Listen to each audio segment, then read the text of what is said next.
Here. Okay, so we're starting now. You got that? Okay, so we're not live, but we're taping this, and today we're going to talk about. This is Thunder and Natalie, and we're going to talk about some things. We haven't done a show in a while. I think it's been at least 3 weeks, but we've had a lot of things come up, and I want to make sure that we both speak loud enough, so I'm going to start speaking louder, and I want you to speak as loud as you can, because I know she's got a soft voice.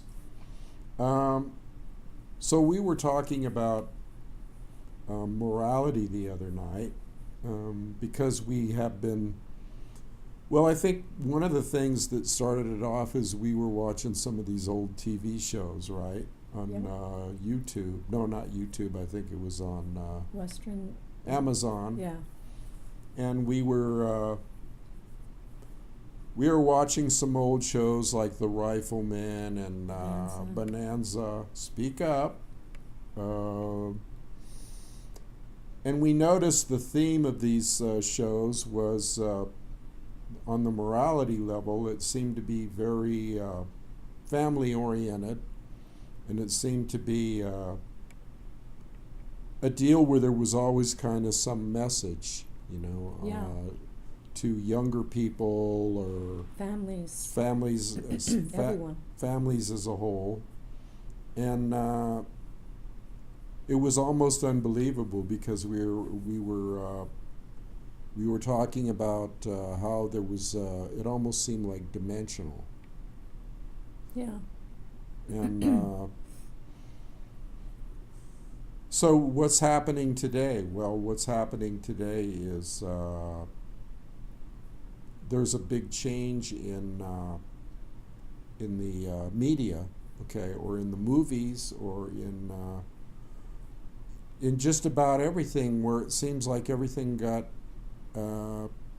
really graphic, and that seemingly innocence from yesteryear, or sometimes I call it the good old days, isn't there anymore. There's been a dramatic change in the morality of people, right?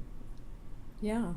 What would you say about it? I mean, well, there's definitely been a shift in morality from the 50s till now. You can see it within the family unit, the differences, and it's not getting any better. There's been a divide. There's been a separateness. When would you say this might have started? Let's see. So the 50s. That's 50s, 60s, 70s. 80, I would say actually in the 90s, and there was a lot of things that I saw shifting in that decade.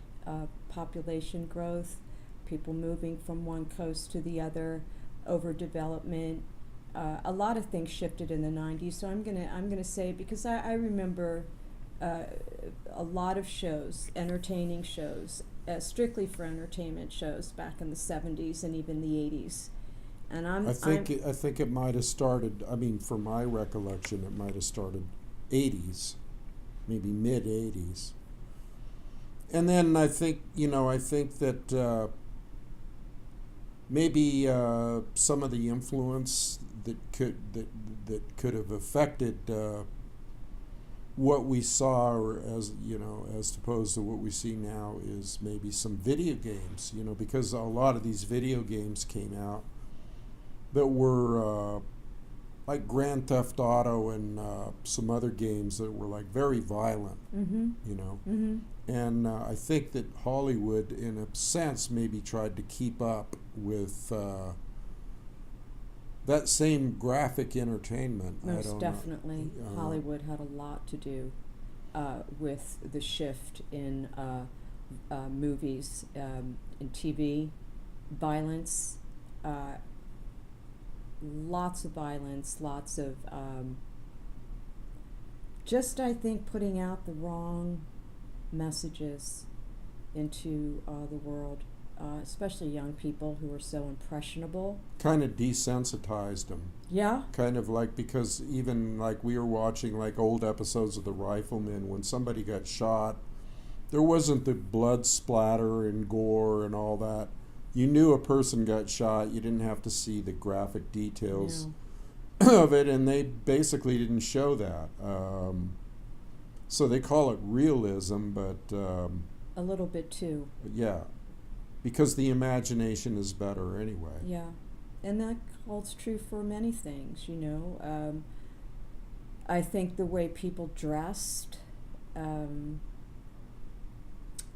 think the way people raised their children, they raised them with values, which I think is important. And many of the shows, if not all, showed that. And maybe there was a part of that that was not realistic, especially some family shows, but there was still very healthy messages, I think, that came from those shows that are no longer here, and they're far and few between if they are. Right, and it almost it's so today. I mean, I guess the point we're trying to make here is there has been a big morality shift as far as family orientation and violence and all kinds of things that we didn't see back then, or wasn't as graphic.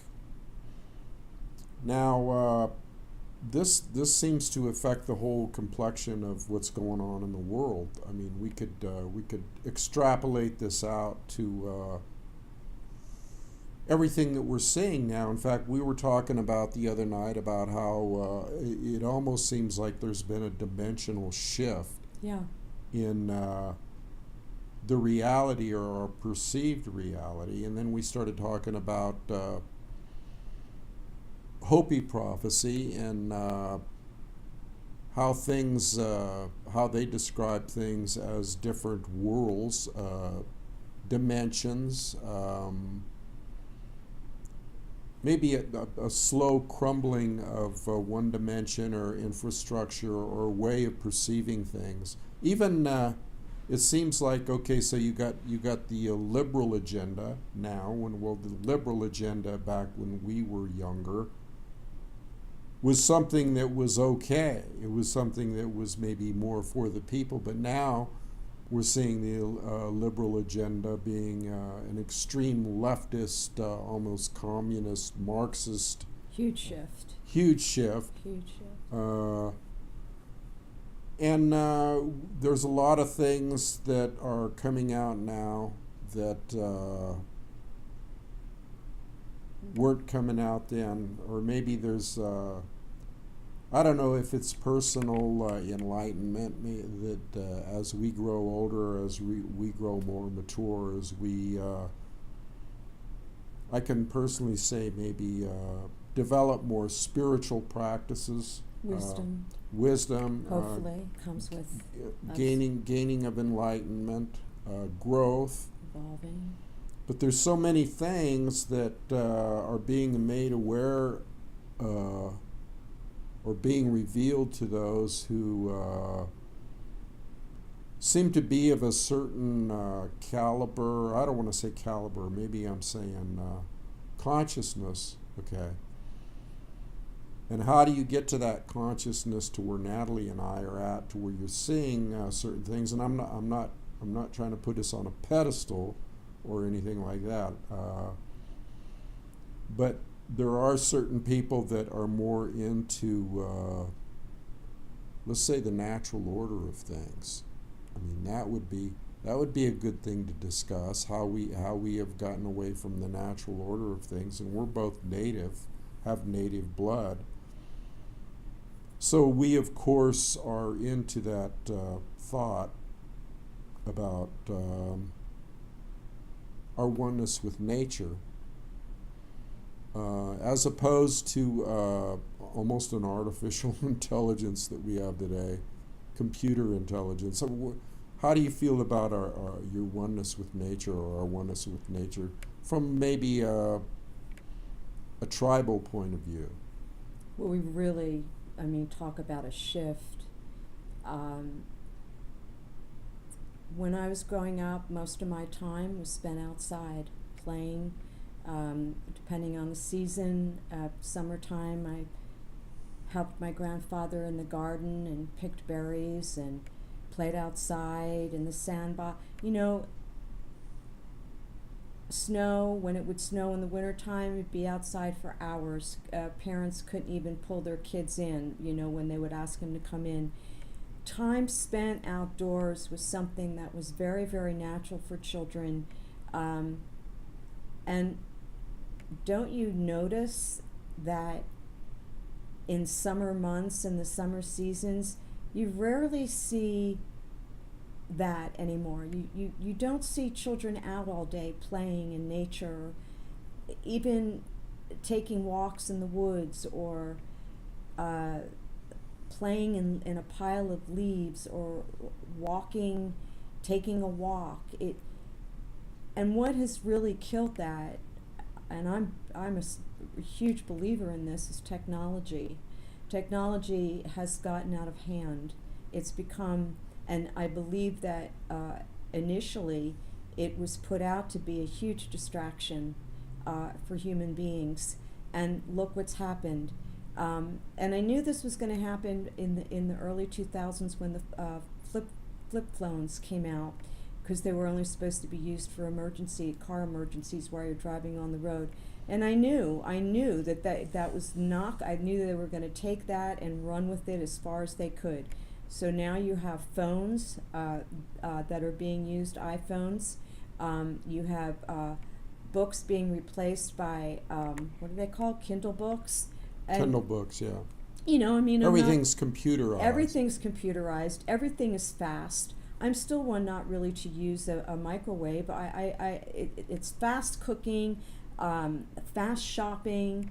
Everything is fast, and we have gotten away from what's really important, and that is the natural world. Spending time in the natural world, looking out of the eyes, from the eyes of a child, and being in awe of seeing a butterfly, or seeing a deer, or seeing mountains, or seeing wildflowers. Anything that draws us closer. Yeah, so much can shift within yourself if you spend time outdoors, right, in the woods, in a garden, planting seeds. Because you plant seeds, it's not just planting seeds of vegetables or fruits. You're planting spiritual seeds, because it's like it's a prayer, and that has really, for me, is quite sad for children that are growing up these days, because they're growing up in a very plastic, a very artificial. A very artificial world. And that, to me, is extremely sad, and I think it's really dangerous, because if when my son was growing up, I would go in the park. I would take him for a walk. We'd play outside. He played outside. The same with my granddaughter. But the TV is something that's on all the time. The video games were on all the time. iPhones. iPhones. People are get caught up. I mean, I've gone into restaurants. Yeah. And seen people just sit there for hours pushing the little buttons on the iPhone. And I've said in previous videos, you can't even make eye contact. You can't. They're oblivious to what's going on. They're sitting across from someone, husband, son, friend, and everybody's looking down. Have you noticed? Everybody's looking down. They're not looking up at the sky, at the chemtrails in the sky. The clouds, but there's still beauty. There is beauty out there. There's wisdom. No, but see, my point about the chemtrails is people don't even know what chemtrails are because they don't look up in the sky anymore. That's right. That's absolutely true. So I guess we could say technology, but from a tribal point of view, how do the natives view their relationship with the planet and nature and that type thing? Everything was cyclic. The native people, my ancestry, the Shawnee, Lakota, I mean, over 500 nations. Their life was around nature. They followed the sun and moon when they traveled. They ate off of the land and what what Mother Earth, Unsimaka, provided for them. The same way with obtaining meat, but everything was outdoors. They learned how to use weapons. The mothers, the aunties, the grandmothers taught them things that they were to learn, cooking or to clean a hide or how to prepare food. Everything was outdoors. They took them outdoors. Children were allowed to run free and to explore and to play games outside. That was their life. That's what they believed in. That's how they got their wisdom. That's how they were able to know the timing by watching the sun. That's how they were able to know where the buffalo herds were. That's where they knew where to pick the medicinal plants and the eating plants and the berries. Because they lived so closely to Mother Nature, to Mother Earth, because they were in oneness with the sky people and the plant people and Mother Earth. That's why they were wise within their natures, because that was their teachers. Right. Who And are so the there's teachers now? Who are the teachers now? Well, see, nature was a teacher. You're right, and so that basically their viewpoint, the tribal viewpoint, is that we're all related. We are all one, and there's a name for that, right? Matakwiasin, we're all connected. We're all connected. And so the thing is so this technology has come in, okay, and things were, yes, on some level were made easier, okay, because of technology, but on the other hand, it's like a two-edged sword, right? I mean, it's like it cuts one way, but it cuts the other too. And so with this technology, we've lost that relationship with nature, I would say. That personal relationship with nature, which is spirit, which right. is that's what's been lost. And so spirit is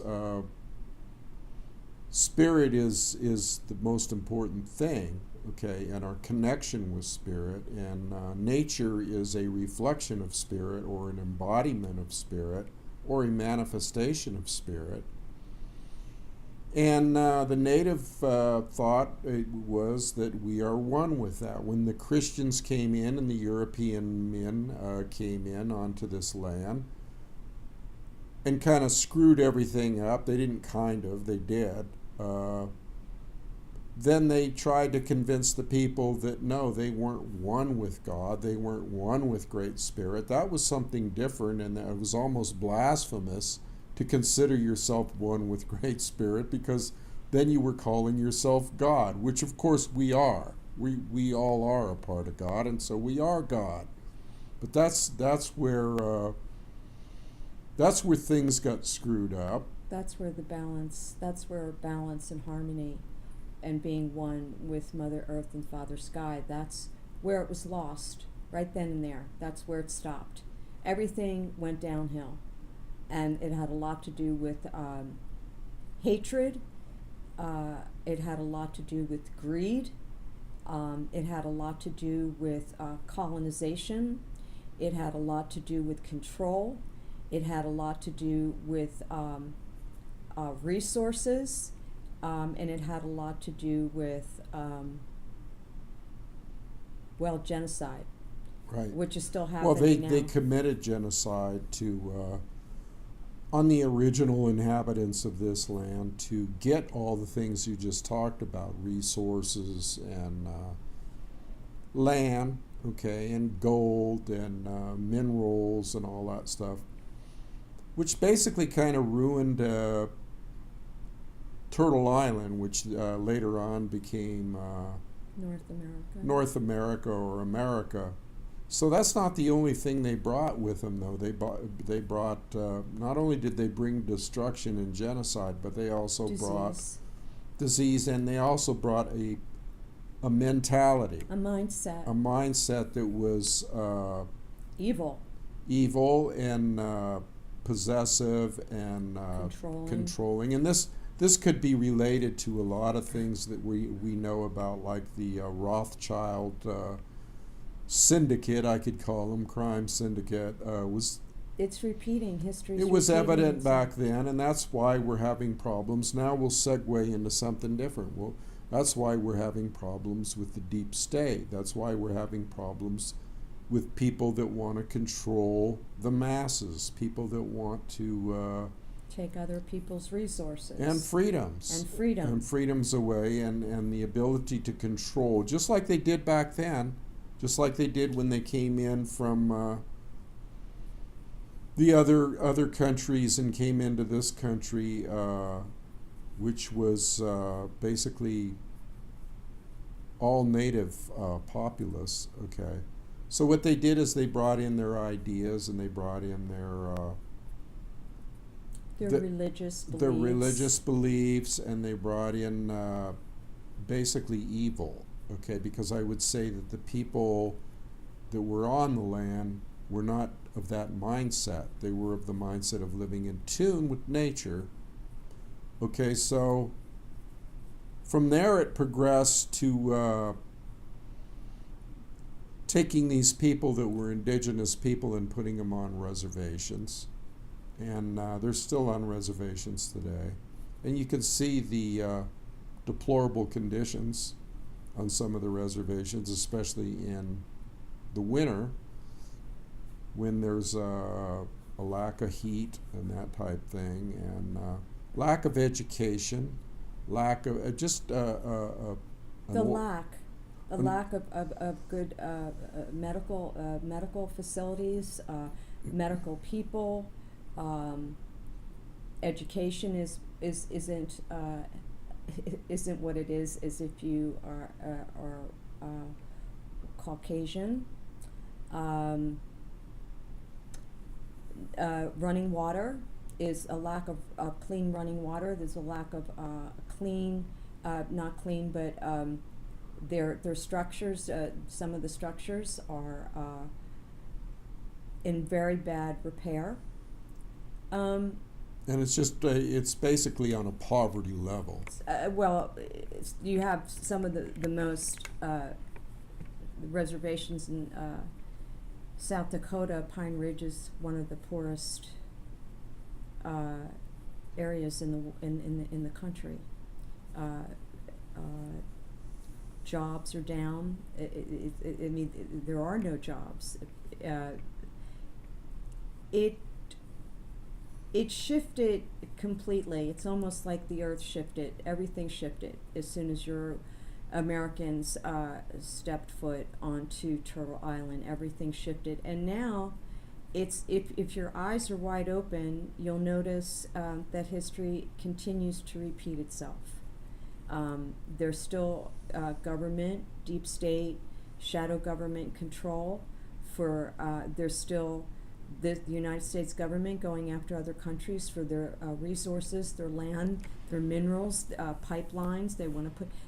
There's still tremendous greed, tremendous power that has taken over the government of the United States and the way the government is ruling over its citizens. And to be honest it's not really government anymore. It's just a huge corporation.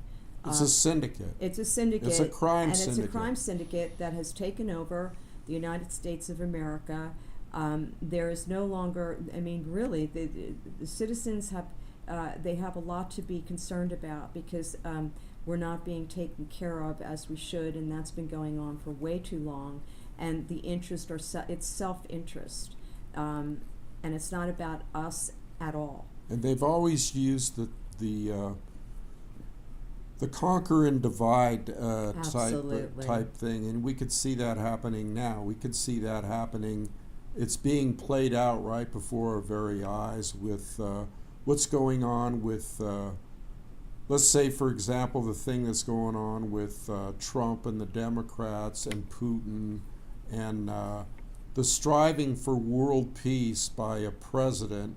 Now, is he 100% non-evil, or is he 100% spot on? No, but at least you can see, okay, there is a divisive effect here coming from the shadow government towards a person that's trying to do a good thing. And I do believe that Donald Trump is even maybe even being guided on a higher level, although he may not even know it, being guided to do good things, to bring peace about, to make a unification, or let's say a toning down of the intensity on the nuclear level, okay, where the earth could be literally destroyed.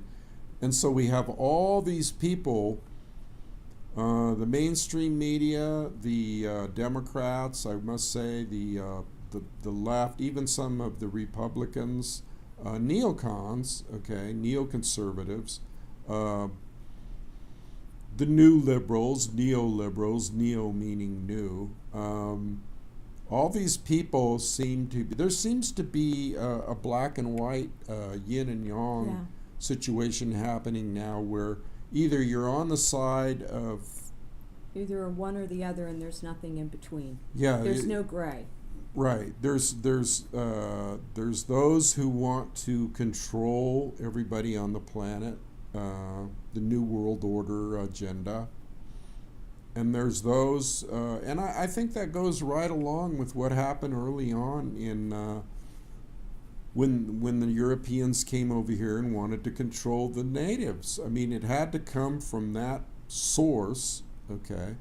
And that source is here now, except it's like a mother eating its young. It's like they're turning on their own people. Yeah. They're turning on the people of America, and what the original founding fathers, American founding fathers, or people in the government, those founding fathers, had in mind is not being under tyrannical law. So they developed the Constitution, and they developed the Bill of Rights, and they made certain that there were certain things that we should adhere to, like the First Amendment, which is freedom of speech, and the Second Amendment, which is the right to bear arms. But see, these amendments and these ideas from the Founding Fathers are not ideas that originated with them. They're basically natural human rights of free people, right? And the natural human right is that, as a free spirit or as a free person, is that you could say anything you want to say. Mm-hmm. Nobody should be able to tell you what hate speech or free speech, or speech is speech. Okay, free speech is free speech. And the other thing is, it's an inherent human right to protect oneself and one's family. So these ideas about the First and Second Amendment didn't originate with the people that penned the Constitution or the Bill of Rights. These are natural rights that come to us. Well, they're humane. Right. And if you, everything is everything really is connected. And if you read some of the things that go on in our world today, and it's not just regarding humans, the human species, it regards the wildlife species, the domesticated animals, the forest. Hideous things are being done. Very sick people are doing really sick things to animals, to wildlife. Speak up, baby. To wildlife. It's all becoming one big killing field, and it's becoming a killing field because humans have become the killing machines of the last few, well, I want to say forever, really. The things that I read are so dark and so horrific that I can't even get through it sometimes, even the images that are being shown. And I certainly won't share it on here, just in case there's children, or I just won't share it. But well, even one of the things that one of the characteristics I see people lacking, hugely lacking in this world, is respect. Right. And I think it's because Compassion. Humans do not respect themselves.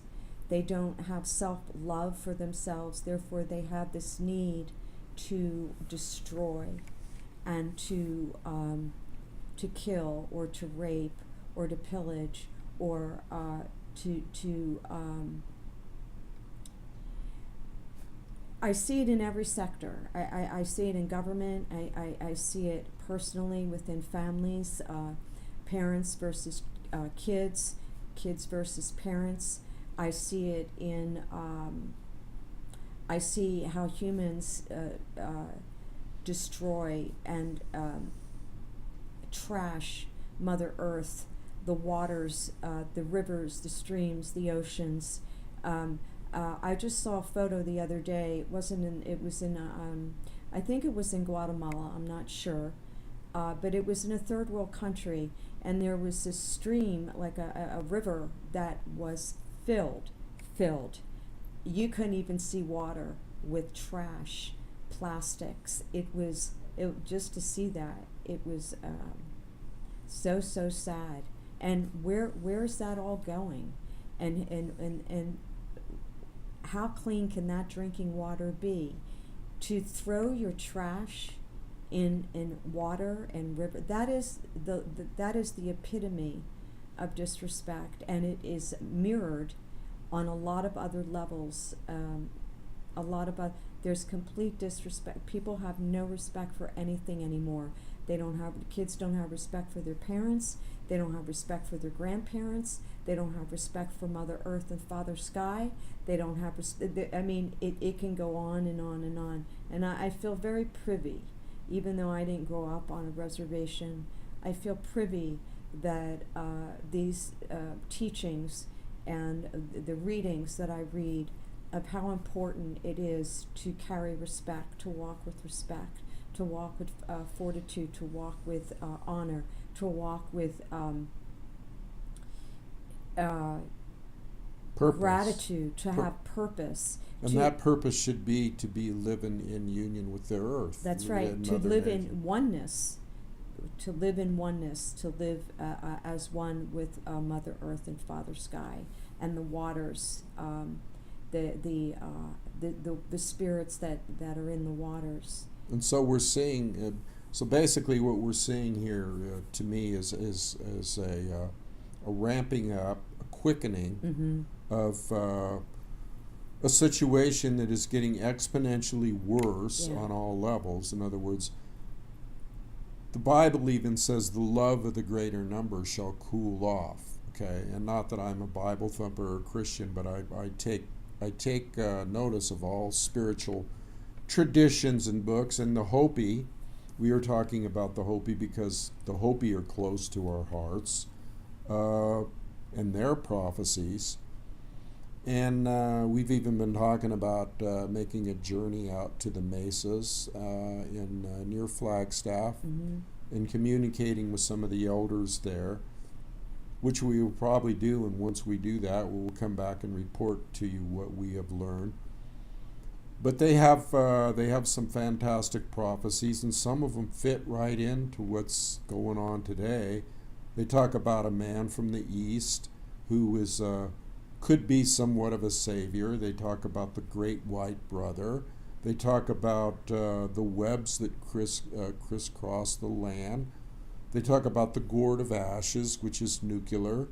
They talk about so many things that already have happened, and things and things that will occur if humans don't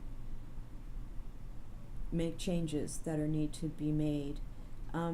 Then the Mother Earth is in pain. She's been in pain by things that humans have been doing to her. Coal extracting, mountain stripping for trees, thousands and thousands and thousands of acres of trees, beautiful trees being taken down to have palm trees replanted. So we're seeing basically, them messing again with nature, and so it's just going to get worse. It's not going, but it is culminating, and so the creative intelligence, or the ocean of the infinite, or what some people call God, or what some people call, they have different names, but really it's a supreme spiritual intelligence, I think, that at some point will manipulate, according to Hopi prophecy and other prophecies, will manipulate certain governments and certain people in those governments to bring things to a head, so that there will be some type of what the Hopi call emergence, and what kind of what's the word I'm looking for? How that will develop, or how that will manifest itself, is in the form of, I believe, and this is something that I've talked about before, is in a changing of consciousness, okay, and almost like a dimensional shift, okay. And this changing of consciousness could be instant, okay. It could be a shocking thing, or the other alternative could be that people that are on that lower frequency, that are identifying with lower frequencies of hate and darkness, when those people that they're associating with, like say the government people that are on that level, when they disappear, those people with that lower frequency are just going to fade out of the picture anyway. Now, are they going to be annihilated or destroyed? Well, that remains to be seen, but I don't think it's going to be a pretty picture. No, and it was I got to a part in the chapter I was reading last night on the Hopi Survival Kit is the name of the book that I'm reading, where who's the author of that? Thomas Males. Okay. Thomas Males has written some phenomenal books, but in this one paragraph, the traditionalists, the elderly elders, the Hopi elderly elders, the traditionalists, say that those people, those groups of men and women in the higher governments will be hunted. They will hunt. How did I put it? It was eloquent. Those leaders, the evil people. So we could say the shadow government, the Rothschilds, George Soros, Hillary Clinton, and her illustrious husband, Bill Clinton, the Bushes, the military, the military, industrial, yes, complex. They will be hunted down, and they will start turning on themselves, and they'll be eaten. And I look forward to that day when that happens, where they are completely annihilated off of the face of this earth because they're pure evil. The FBI, the NSA, the CIA, the intelligence community, they're heartless. They have no compassion. They don't walk with compassion. They don't walk with respect. They don't walk with honor. They're robotic killers, and they don't care what they do or what they they'll go through any extremes, and they do, because they use their money and their influence and to get what they want, and they've been doing a pretty damn good job of it, from what I can see. And what has happened? We have gone into countries and we have completely destroyed their economy. Like I've said this Syria. before, like Syria. And now we're trying to do it. The reason I think that Putin, not to interrupt, but the reason I think Putin is on high alert is he's seen this and he realizes that he doesn't want this to happen to his country. No, do you blame him? No, and I don't, and I don't think it. And the way that the U.S. is demonizing Russia, it's obvious.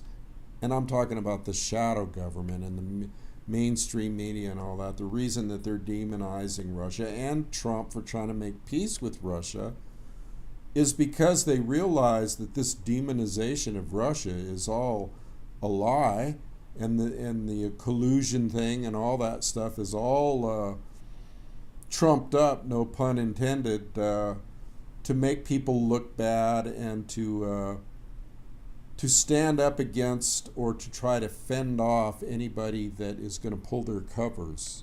Well, I was just, as I'm listening to you, what came to me was the United States government, for as long, when I was growing up, I remember my parents watching the news, and I was hearing things, and I remember hearing things about cruise ship. I remember hearing things about other leaders that were deemed evil. And we all know that for many, many decades, that the leaders of Russia were bad, evil people, and they were after the United States, and they wanted to. Now, maybe at some point there were some things going on between Russia and the United States, but now what I'm seeing, even as an adult, and the more things that I'm watching, is that was the United States government's way. That's how it started. That's how they kind of got in there and started and dumbed down the citizens of this country, making us believe that certain leaders were out to get us. They were Evil. They were very evil. They wanted to.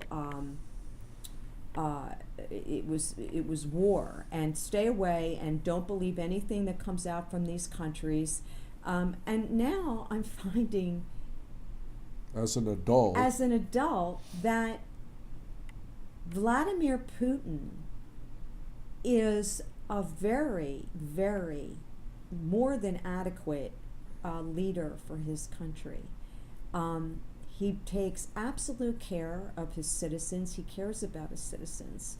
Can we say that about this government? The people that can say yes about that have no idea what's going on behind closed doors. But what I That's see... another thing, too, is like you're saying what we see, but haven't you noticed, like on your LinkedIn and all these the social media sites that we visit sometimes, haven't you noticed that there's a vast amount of people that are basically blinded? Oh, yeah. I still see that. I still see people that are against Russia. Russia's bad. Putin is bad. Putin's evil. No. And I'll tell you something else too. Last night I read a tweet by James Woods, actor James Woods, who's very politically astute, and it was interesting because don't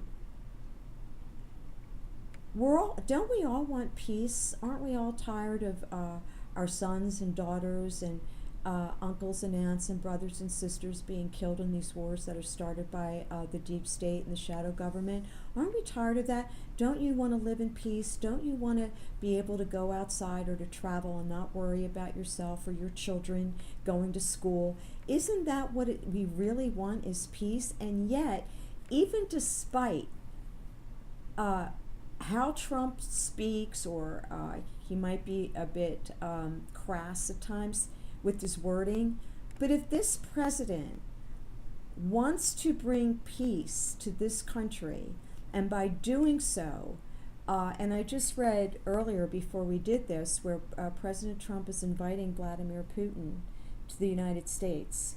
I think it's in the fall, but please don't quote me. I do a lot of reading during the course of the day.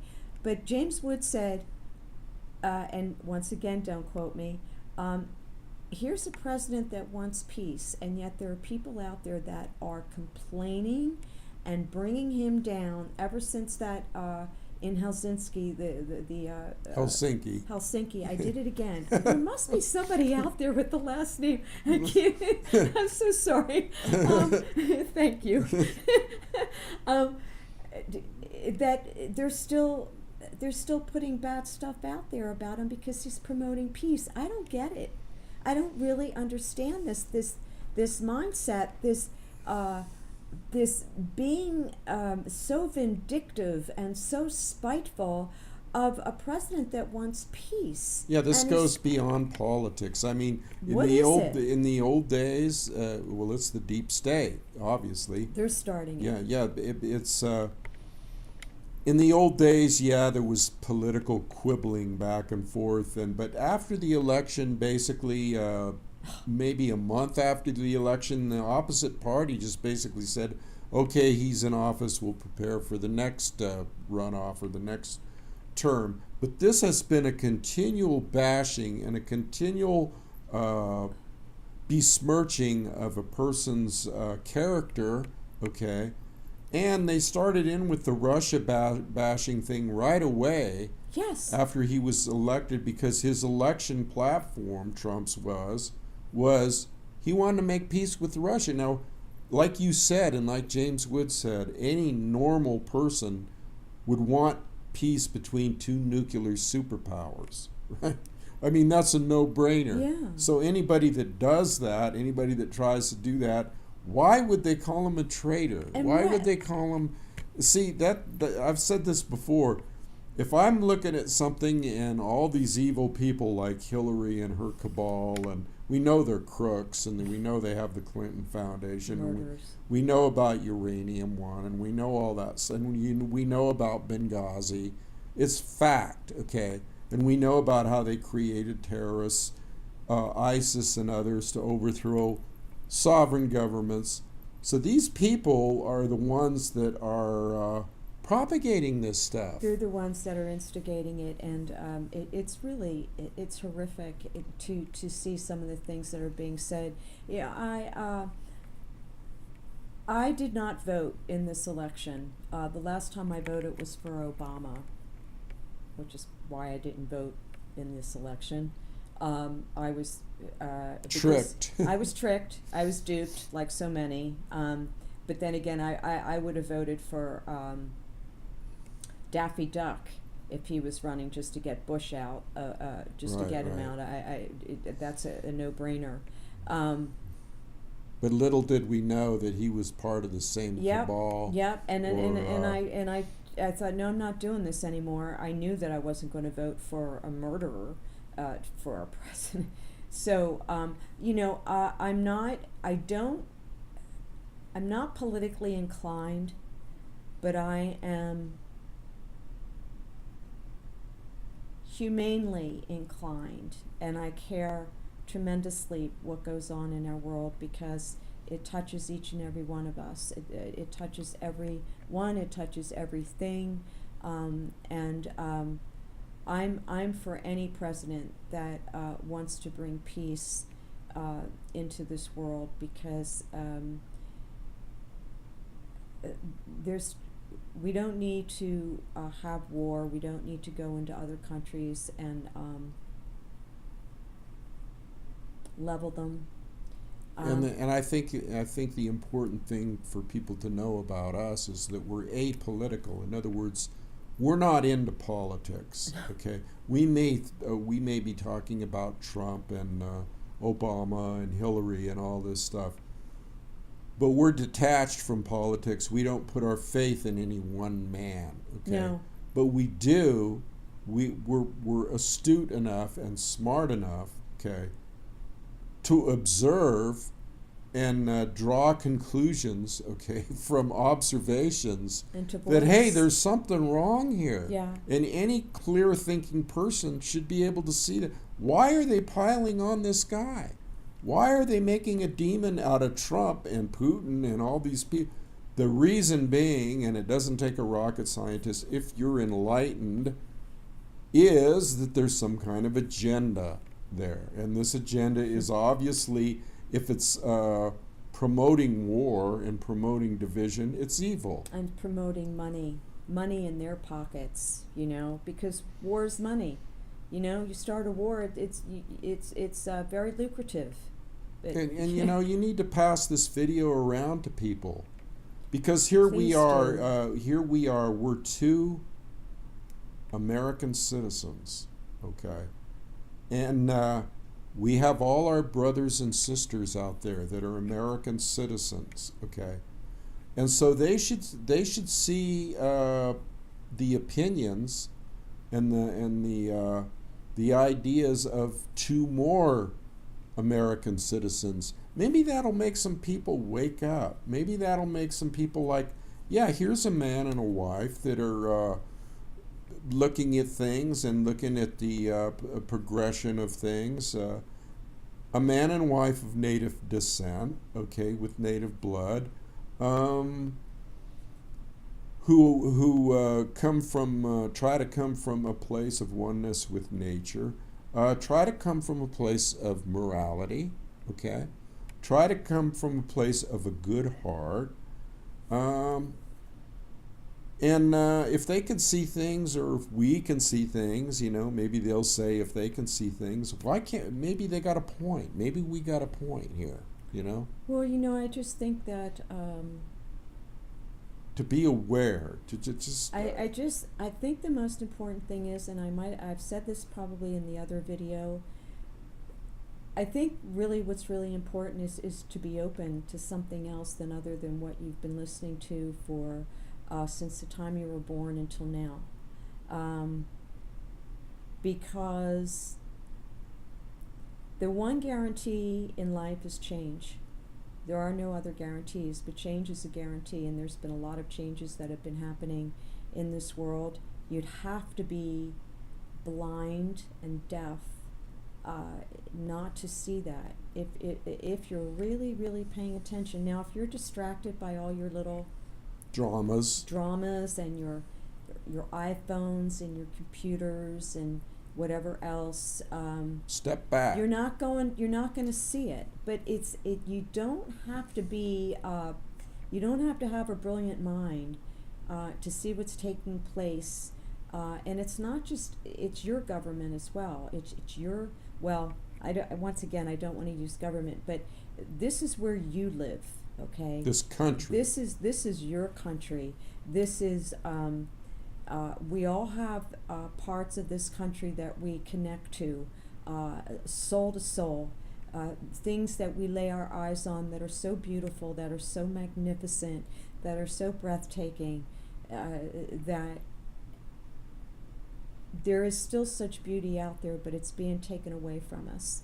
It's being taken away slowly. Our rights, our land, our water, our freedoms, our freedom to gather, our freedom to protest, our freedom to use our voice, our freedom to bear arms to protect protect one another. And I've done a complete 360 regarding that particular amendment. I always called myself a peaceful warrior. I am, but I'm also a warrior, and I believe in fighting the good fight. And from what I'm seeing out there, I am into protecting myself 100%. But before that, I'm into protecting my loved ones, my family, my friends, my sisters and brothers. That's what I'm into, because I won't allow anybody to disturb that. And that's something, maybe that's a beautiful thing, and I'm thinking this video is getting a little long here. Maybe we should end on that note. Okay. Maybe we should end on we care about our family, and we care about our fellow citizens, our brothers and sisters all, because we are all related. And so maybe we should just leave it there with that thought, and we will be doing another video, and maybe next time we might even do a live stream where we can get interaction with some people out there. Thank you for listening. Matakwiasin, blessings everyone. Stay safe, stay informed. Aho. Aho.